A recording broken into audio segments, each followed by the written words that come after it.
would you do if your parents force you to get married to someone you've never met in your life? Let's say that you're 14 or 15 in this scenario, and the person that you are getting forced to get married to is well off in their 40s, 50s. What would you do in that case? Would you still get married to whomever your parents are picking for you?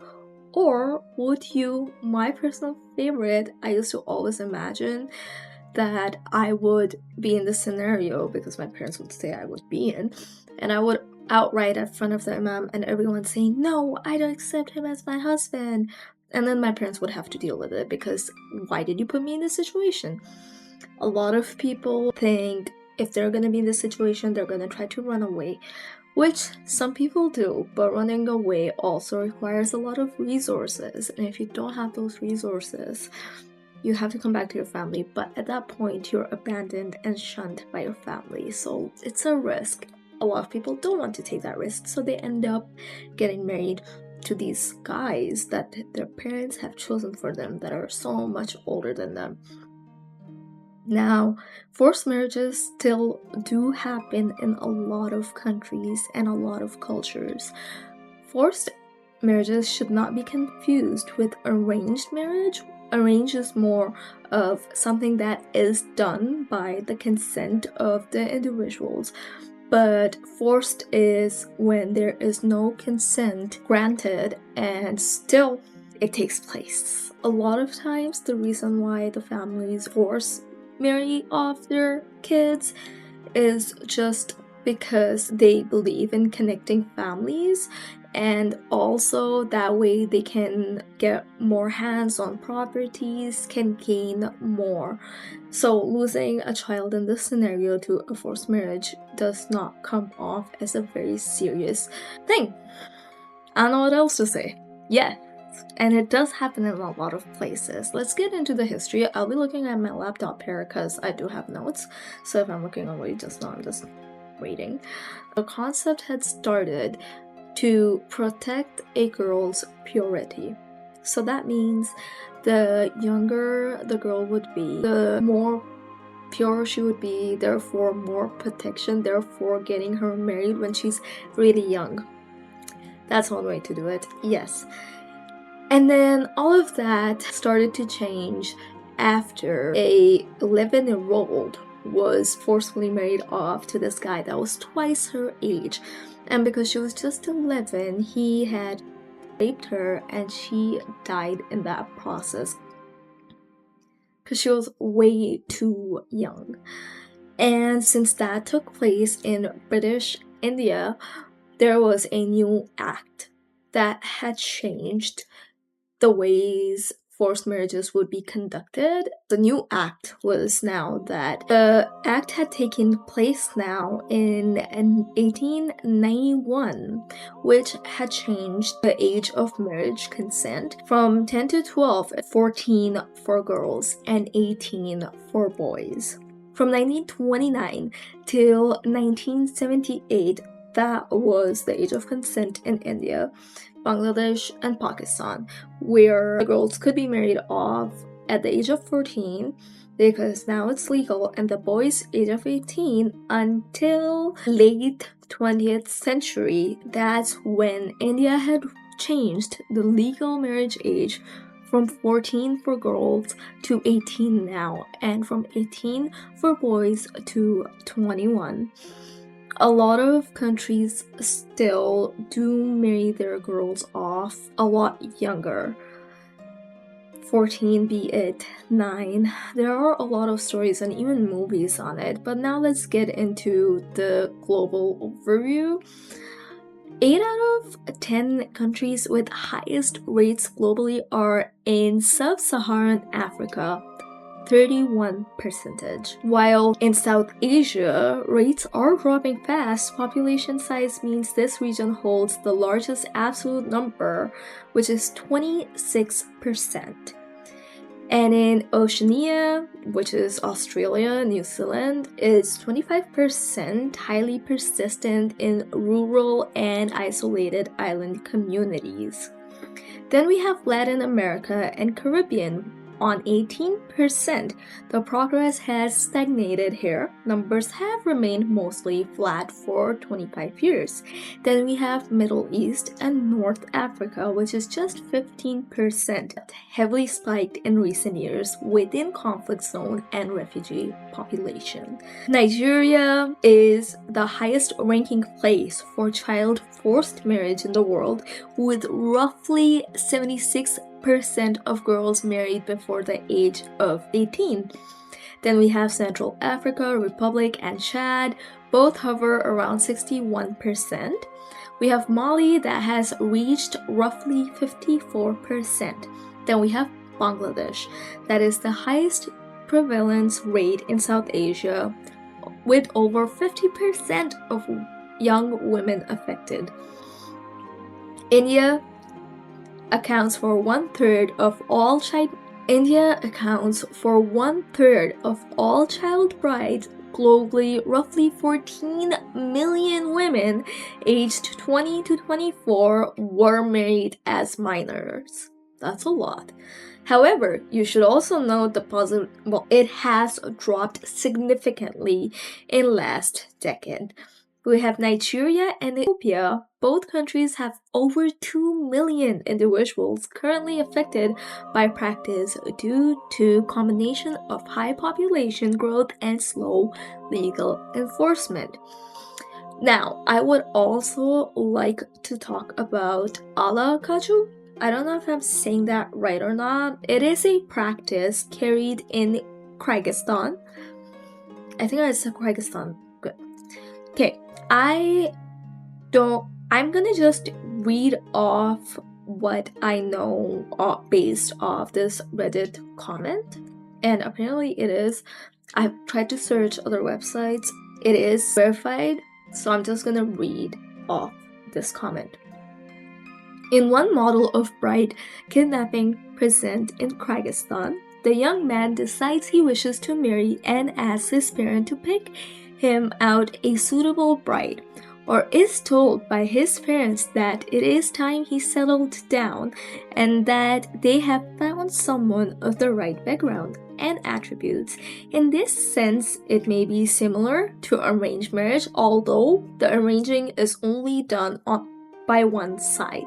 The prospective groom and his male relatives or friends or both abduct the girl, in the old nomadic days on a horseback, now often on a car. That sounds horrifying for the girl, and take her to the family home. Once there, the man relative may attempt to convince the women to accept the marriage and to place a white wedding scarf called chulok, I'm sorry if I'm butchering it, on her head to symbolize her agreement. They may do this by pointing out the advantage of unions such as wealth of their small holding to show her off what she would be gaining by joining the family. Use force or threaten to curse the woman if she leaves as an effective threat in a superstitious country. Some families will keep the girl hostage for several days to break her will. Others will let her go if she remains defiant. She may, for example, refuse to sit down or eat as a sign that she's refusing. During this period, the groom typically does not see the bride. Oh, well, that's good. What the fuck? This is so stressful. Oh my god. Where was I? During this period, the groom typically does not see the bride until she has agreed to marry or at least has agreed to stay. The kidnapped woman's family will get involved, either urging the woman to stay, particularly if the marriage is believed socially acceptable, or advantage for prospective bride and her family, or opposing the marriage on various grounds. So if the family don't like the family, they'll be like, girl, come back. And if they like the family, they'll be like, stay. Okay. And other models bride kidnapping in Kyrgyzstan, the other areas of Central Asia, the woman may be complete stranger to the man prior to abduction. Sometimes the groom and his family, rather than selecting a particular young woman to kidnap, they decide on a household. That way, they can still kidnap one of the sisters if the woman they desire is not home. Oh my god. As in other societies, often the men who resort to bride kidnapping are socially undesirable. Okay, well, thank God. For a variety of reasons, they may be likely to be violent, have a criminal history, or be substance abusers. But according to whom? That's what Reddit says. They're asking. The bride kidnapping process sometimes includes rape, even when sex does not take place. Once a woman has been kept overnight, even for a single night, her virginity is in doubt. With her honor disgraced, she was kidnapped. She's the victim. With her honor disgraced, she will have very few other options for marriage. Thus, after one night of capture, the woman is culturally compelled to marry the man. Such immense social stigma is attached to refusal to marry after a kidnap that the kidnapped women usually feel she has no choice but to agree. This is messed up. Wow, that's crazy. Someone said we have a bride kidnapping tradition here as well in Austria, but you just hide the bride for the groom and he has to pay ransom like crate of beer. No rape involved. Okay, well that's good. That's good. That's good. It was just in North Vietnam, Sapa, and there is still a form of bride kidnapping in effect. Our guide mentioned that the bride has a choice now in the present, but 20 years ago there was no choice. Unwilling brides would commit suicide by eating poisonous plants in the forest. This is Okay, so there's another thread. Before Soviet times, if a couple wanted to marry but there was some kind of hindrance, the parents were against the marriage or the guy couldn't pay the cousin. Okay, there's also a follow-up thread. I love this because it's getting more into the history of it. Before the Soviet times, if a couple wanted to marry but there was some kind of hindrance, the parents were against the marriage or the guy couldn't pay the kalyan, the couple would agree to alagachu. I think that's how it's pronounced, rather than how I had pronounced earlier. The groom's side then apologized. The sides would reconcile. Alagachu was rare then because if they didn't reconcile or if it wasn't consensual, it would lead to feuds between people. During the Soviet times, more people wanted to marry against the parents' will, and alagachu became more frequent. And since there was no threat of feuds, some people with questionable morals started kidnapping under the guise of tradition, forgetting the consent part. Once the girl was kidnapped, she was pure anymore and had to stay. I actually don't know where the notion came from because before it wasn't like that. That's how the practice made it into the times of independent Kyrgyzstan, but thanks to alagachu becoming illegal and people bringing awareness to the problem and this problematic mentality, it is much better now. I've checked the numbers across the years. It looks like it's becoming non-existent. Okay, well that's good. So now that we have covered the history and the numbers and everything, let's get into what we're talking about. This is because forced marriages still happen in a number of countries, and it does happen in this book as well. So, I'm also doing the book read along or audiobook. I do share my opinions with it as well as I read each chapter. So if you don't want to watch all of that, you can just listen to the summary. It's a really good book. Nadia Hashimi, I love all of her books so far. She's the pearl that broke its shell with the summary. There are two different storylines that are crisscrossing each other. We have Rahima, our main character, that wants to go to school with her 4 other sisters and is not allowed to go to school because their dad, Arif, wouldn't allow them to go to school. The book takes place in Afghanistan, where it is illegal for girls to go to school now. This was when girls could go to school until the age of puberty. Our girls cannot be going to school because they are getting hit on by a bunch of guys. They're still ignoring the guys, but the dad, Arif, does not think it's safe and also would ruin the reputation of the girls. Also goes off at Rahima's mom for not bearing any sons and just giving him girls as if it was her fault, which she does think it is her fault. That's when we have Khala Shaima, the aunt of the girls, come over and tell a really good story of their great-great-grandmother Shakiba. Shakiba was disfigured as a child due to an accident. Shakiba's mom, Shafika, I think? Yeah, Shafika left a frying pan on the stove, and Shakiba, as a baby, went and grabbed the handle, spilling the oil all over her face. So half of her face is disfigured, also paralyzed now. And because of that, she has to go through a lot in life. But not only that, Khala Shaima points out a really good idea of how Shakiba, their great-great-grandmother, had to become a boy, a bacha posh, that we have also talked about in a different video, which you can go and listen to the history of that one.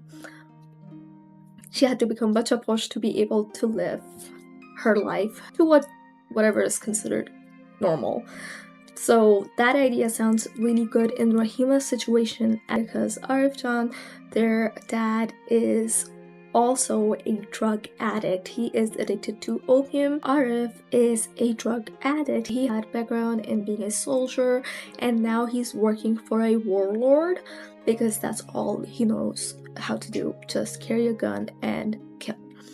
So now he's working for a warlord and he is just meeting the needs of his addiction. He's not really taking care of his family whatsoever.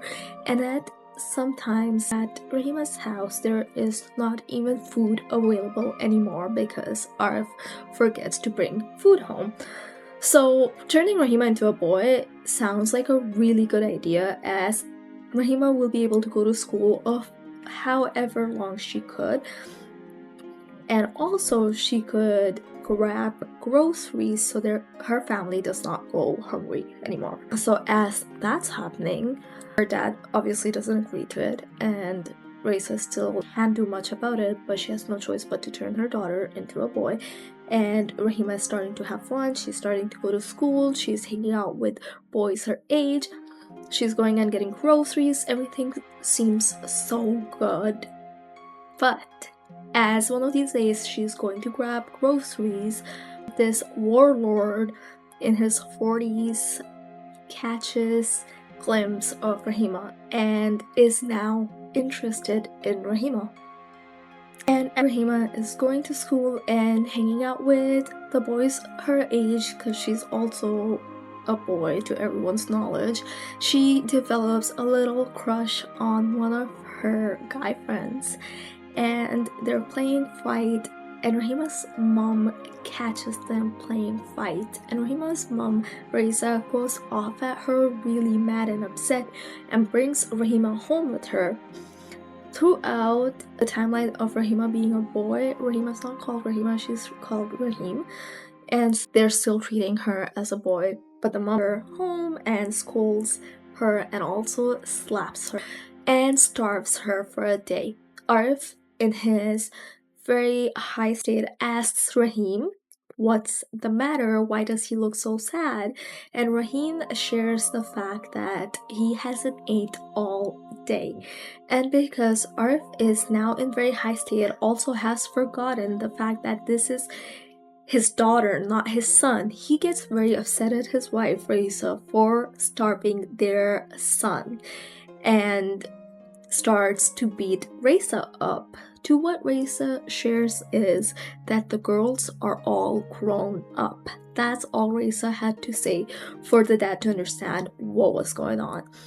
And to everyone's terror, the dad made a very bold move, I'd say. It was very harsh. He decides to marry his 3 young daughters off to the warlord. Rahima is now to marry the warlord that saw her and was interested in her a couple days ago. He's well in his 40s, but he's really well known.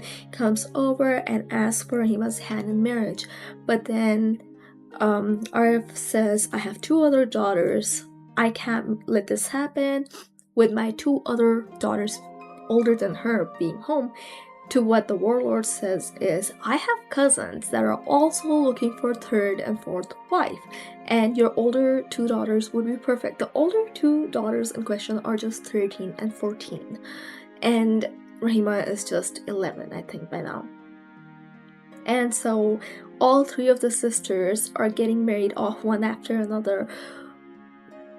Not just married off, the warlord was able to, I would say, buy them off, because that's what happens, with giving the girls' dads the land of opium. And that was enough to make the deal happen. And now the 3 girls are getting married one after another, literally a minute gap, and Raisa is crying and sobbing, and their Aunt Shaima is going off. She cannot let this happen, but still happening. And now all 3 of the girls have left, and only 2 little girls are left at the house. And this is where things start to go really right. Of the first day of Rahima being married off to this warlord, his name is Abdul Khalik. The first day of them being married off, he comes and he says stuff such as, I will now see if you're really a boy, and then he kind of like really rapes her, and Rahima is going through a lot with her co-wife. The first co-wife is so rude and kind of beats Rahima around. The youngest co-wife is actually really nice to Rahima and could not care less, and is always trying to look after Rahima. Her sister Perveen also was so sweet, and an artist that was married off to one of the cousins sets herself on fire and dies. Also to mention, this sister was also,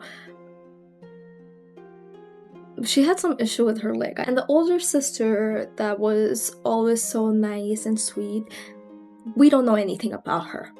Rahima, on the other hand, gets impregnated by this evil, rude warlord, and now she doesn't have a sister anymore. She haven't seen her older sister in so long, and Khala Shaima, their aunt, is able to come see Rahima with the news of, now even your mom has become a drug addict ever since you guys were married off. And her 2 younger sisters, Rohila and Sithara, are left to fend for themselves. So the marriage of 3 older daughters really broke the mom, and now the death of one of the daughters have really messed her up. So now the mom and the dad, all they do is drugs. Arif seems to not give a fuck about what's going on. Rahima is pregnant now, and she gives birth to her son that she loves more than life. Shakiba was a disfigured child, loses all her siblings to cholera. Her mom and dad are the only ones left. Her dad's side of the family is really rude with her, and also keeps bringing up the fact that how come the other kids that were so beautiful died and the ugly one lived. Again, really rude. What kind of fucked up thing to say, but whatever. They're really rough. His mom lost her kids, has now also lost her mind. She has started to pluck each one of her hair from everywhere, pick on her skin, and has started to talk to herself and goes crazy and actually dies. Now it's only Shakiba and Shakiba's dad left. Shakiba and her dad start working in the farm together. Her dad teaches Shakiba everything, also treats Shakiba like a son and a daughter both. And Shakiba's dad dies as well. So now everyone in Shakiba's family has died, and Shakiba is just living in this little hut behind her grandparents' house. She buries all of her family. She's waiting for her time to come. And knock, knock, knock, her over after years, by the way, going like, hey, where is our uncle? We need to talk to him. And to that, Shakiba's scared of the fact that someone is gonna look at her face, and her face is scary, and she does not want to go through that embarrassment all over again. So she just doesn't even open the door, and she goes, hey, uncle's not home, bye-bye. So the cousin marches over to the grandma, who is an evil witch, and I really hate her. Goes to her and tells, hey, this is what Shakiba said. The next day, the uncles, the grandma, everyone comes over, and they're like, bang, bang, bang, where's my son? Where's my brother? And Shakiba's like, I told you he's not home. And so they barge in, and they see Shakiba a whole mess. And she was so messy that they thought that she was a djinn. Yeah. And so they come, they see nobody's around in the house, they pick Shakiba up over their shoulders and take her to the grandparents' house, and then they go, we need to clean her because she has not been taking care of herself. So that's what they start doing, and they also shower her. She is depressed still, just kind of looking around, and she's like, wow, what does my dad side of the family eat? They're all so fat, what the fuck? And also, I hate them. And why wouldn't she? Come on. So now she's forced to take shower, and she's forced to start lifting her weight around the house because we're not just gonna keep you here. And she goes, alright, fine, whatever. So now she becomes everyone's maid. She has to cook, she has to clean, which she does not care about.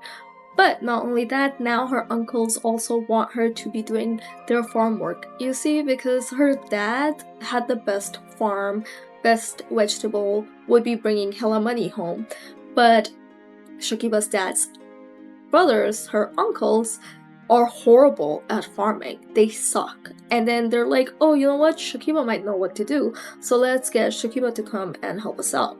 Shakiba's like, I actually don't care. Sure, I'll help you guys out. And she starts like working in the farm, and she's like just hearing everyone talk about her face and how ugly she is and how demented she looks and da da da da. Being bullied by everyone. Her grandma sucks. Horrible, horrible lady. As all of this is happening, they just don't also want Shakiba around, so they're like, what should we do? We owe this guy a lot of money. And this guy also, by the way, works for the king. So the uncles owe the guy that works for the king a lot of money. They're like, oh my god, he's been coming home and asking us a lot of money. What do we do? And they have this awesome idea. They're like, oh my god, they want, we could marry one of our daughters off to this guy, and that way we can pay his debt.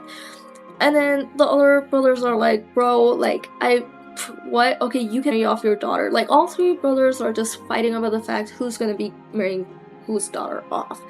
And neither one of them want to marry their own daughter off. The uncles have this awesome, brilliant idea of why not give Shakiba away. To what others go like, well, she's fucking ugly. What are you talking about? She's like ugly and disfigured. Are you kidding? Like, he might ask us for more money. Again, so rude. By the way, Shakiba has been eavesdropping this whole conversation. And so now they have this brilliant idea of giving Shakiba away as a maid. And so that's what they do. They give Shakiba away as a maid. Now Shakiba is working for this another guy, and she actually really likes this guy, and she really also likes the fact that his wife is really nice and the kids are really nice, and Shakiba's like just cooking and cleaning and having somewhat of a nice life. And one of her uncle's wife show up for tea time with her new owner. That's what I'm gonna say, yeah, with her new owner. And so Shakiba like brings tea, serves tea, is saying something to the lady, the wife. Shakiba has no idea, but it seems mean-spirited.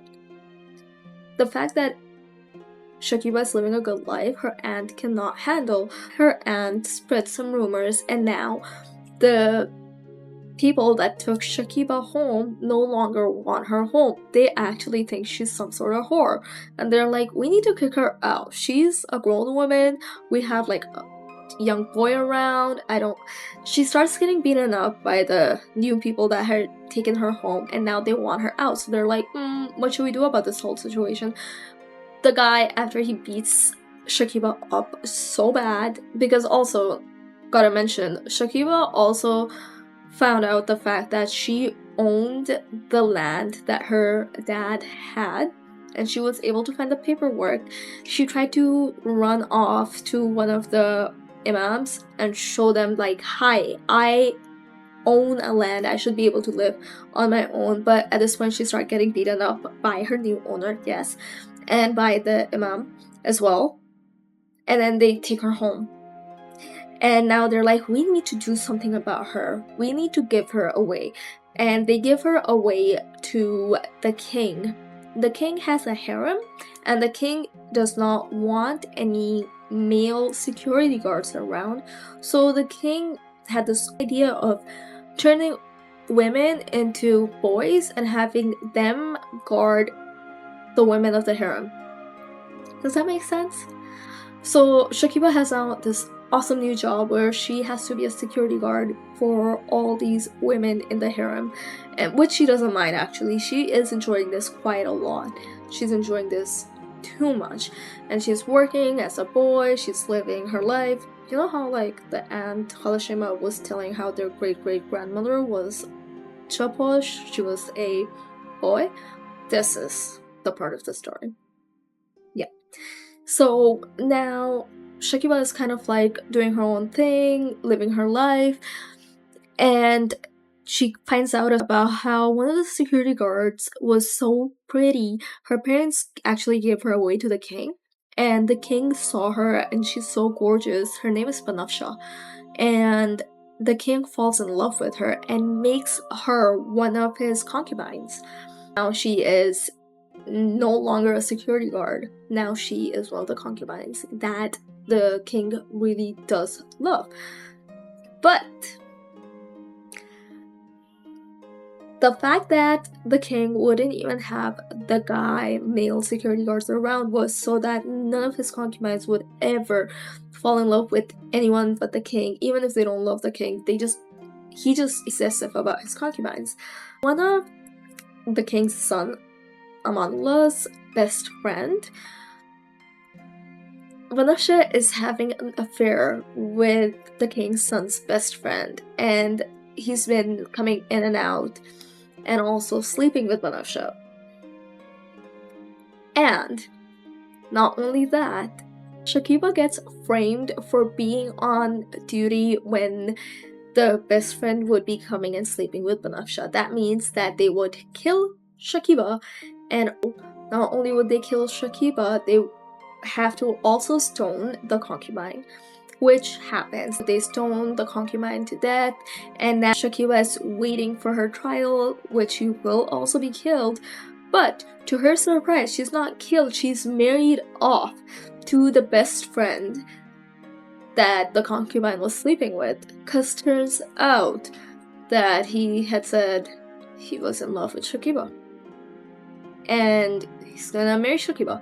And he wanted to marry Shakiba because he just wanted a son, to be honest, because Shakiba had this idea as well to like go around and tell everyone that she can only bear sons because she only had brothers. Yeah, she wanted to also leave her job as a security guard and actually live a life of a mother and a wife because she wants a family as well, goddammit. That was whole Shakiba storyline, and then Shakiba marries this guy and gives birth to a son. Back to Rahima. Now, Rahima ends up giving birth to a beautiful son. He's gorgeous, light of her eyes. She's completely in love with her son. And one of the wives is so nice to her. Everything is going good, except for sometimes she gets beaten up really bad and she has to cook and clean after everyone in the house, and her husband is god-awful guy. He's the worst of the worst. But now this worst husband warlord guy is also running for parliament, and he now wants votes from a lot of people. So he's like, what can I do? Let me take my first wife to the whole voting thing. So, you know, they also need women's votes, so that way he can buy more votes. He says, my first wife is coming to all these meetings.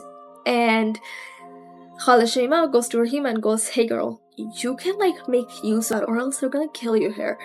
You could go with your co-wife and figure what's going on. How about you do that? And I do that, but she ends up doing that anyway. She goes to Kabul.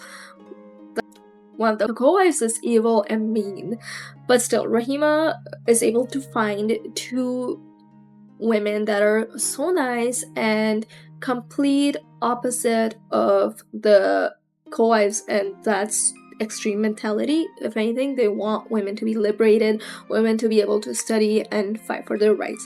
Rahima was able to go to school for a couple of years. You know how like she became a boy and she was able to go, yeah, she was able to read, and she really does like these two women, and she becomes friends with those two women. During phone call, turns out her son died. Yeah, Rahima's son dies, which really messes her up.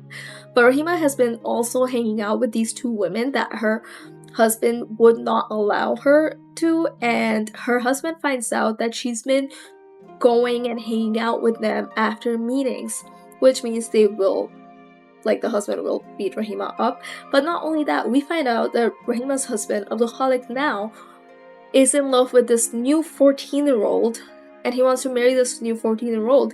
And in Islam, if you already have 4 wives, you cannot have another wife. The fact that the security guards have informed Abdul Khalik about the fact that Rahima has been hanging out with 2 other women and she's been doing her own thing will get her beaten up really bad, because that's what the security guards were also talking about. Security guards were also talking about how Abdul Khalik was looking for a reason to kill Rahima because he wants to marry someone else now, and now he has the perfect reason to kill Rahima.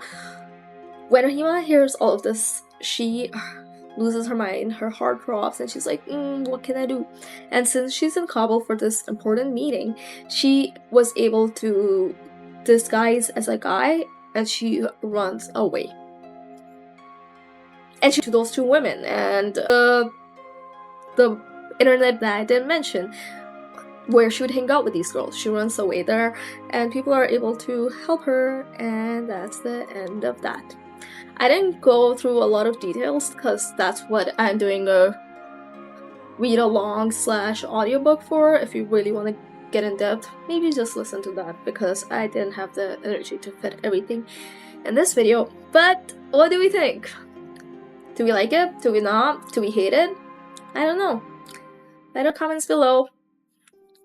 That's all I have to say. Okay, bye! And also, like, I don't know if you want to. I don't know. Okay, that's all. I don't know.